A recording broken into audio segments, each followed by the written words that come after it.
बिना वक्त गवाए चलिए बात करते हैं उस अशुभ योग की जो आपको पैसा, संपत्ति और सम्मान की हानि पहुंचा रहे हैं। साथ ही अगर आपको जीवन भर धोखे मिले हैं तो इसके पीछे की वजह भी कुंडली में बैठा ये योग हो सकता है। कौन सा है वो अशुभ योग, क्या है उसके बुरे प्रभाव और क्या है उन बुरे प्रभावों से बचने के उपाय, आइए जानते हैं पंडित जी से। पंडित जी, देखो, अगर आपका अमात्य कारक ग्रह कुंडली में अमात्य कारक ग्रह नीच राशि या नीच नवांशक में होगा तो पक्का समझ लो जो भी व्यक्ति आपसे दोस्ती करेगा या आपके नज़दीक आने की कोशिश करेगा वो आपको हर तरह से परेशान करने की कोशिश करेगा। और यदि अमात्य कारक ग्रह शुभ स्थिति में और शुभग्रह है और बलवान है तो आपके दोस्त और आपके साथी और आपके परिचित आपके उत्थान में सहायक होंगे। ये पक्की आजमाई हुई बात 200% कह रहा हूँ। और इसी क्रम में कुंडली में लग्न का स्वामी, शरीर भाव का स्वामी यदि मृत्यु भाव में बैठा हो और उसके साथ कोई शुभग्रह न हो और पापक ग्रह की दृष्टि हो तो षड्यंत्र, ऐसे लोगों के खिलाफ षड्यंत्र योग का निर्माण होता है। लग्न का स्वामी माने शरीर भाव का स्वामी और अष्टमेश दोनों ही अगर पापक ग्रहों के प्रभाव में हों तो व्यक्ति किसी बड़े षड्यंत्र का शिकार हो सकता है। ऐसा व्यक्ति अपने ही करीबियों के षड्यंत्र का शिकार हो जाता है। धोखे से उसका पैसा या उसकी संपत्ति छीन सकती है।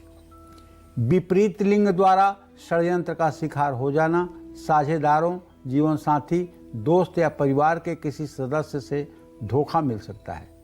व्यक्ति को धन, संपत्ति और मान सम्मान की भी नुकसान होती है। ऐसे व्यक्ति के शत्रु बहुत होते हैं। व्यक्ति जो भी प्रयास करता है उसे सफलता नहीं मिलती है, हर काम में रुकावट आती है। देखिए, मैं कहना चाहूँगा कि अगर ऐसे किसी कुयोग दुर्योग का निर्माण आपके कुंडली में हुआ हो, वैसे तो ज्योतिष शास्त्र का एक मत है कि आपकी कुंडली अच्छी बुरी कुछ भी हो, लेकिन अगर आपके कुंडली में 6, 8, 12 इन 3 स्थानों में कोई ग्रह ना हो तो एक मेरे 50 साल की ज़िंदगी का अनुभव, 50 साल के ज्योतिषीय जीवन का अनुभव आप मान लीजिए, ऐसा आदमी अमूमन सुखी रहेगा ही। जिसके 6ठे, 8वें, 12वें स्थान में कोई ग्रह न हो, न शुभग्रह न पापक ग्रह, तो ऐसा व्यक्ति निसंदेह रूप से सामान्य से ज़्यादा खुश रहने वाला और सामान्य से ज़्यादा प्रसन्न रहने वाला होगा। लेकिन अगर दुर्योग बना ही है तो आपको चाहिए कि आप नित्य प्रातः, अगर पुरुष हैं तो नित्य प्रातः स्नान करके सूर्यादिक देवताओं को जल दे करके अपने घर की पूजा करके किसी शिवालय में जा करके और वहाँ जल, दूध, बेलपत्र अर्पित करके आपको कम से कम 40 मिनट ओम नमः शिवाय का जप करना चाहिए। और ये अनुष्ठान कम से कम 125 दिनों तक करना चाहिए। इससे जन्म जन्मांतर के प्रारब्ध नष्ट होते हैं। हर दिन घर में हनुमान चालीसा का पाठ करना चाहिए। अपने माथे पर केसर और मलयागिर चंदन घिस करके पहले राम दरबार पर फिर अपने माथे पर लगाना चाहिए।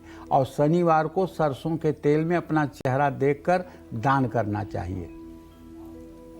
और बहुत समझ बूझ करके ही किसी पर भरोसा करना चाहिए। हर महीने की अमावस्या को ज़रूरतमंद लोगों को भोजन कराने से भी पितरों शांत होते हैं और इससे षड्यंत्र में कमी आती है। जय मां विंध्यवासिनी।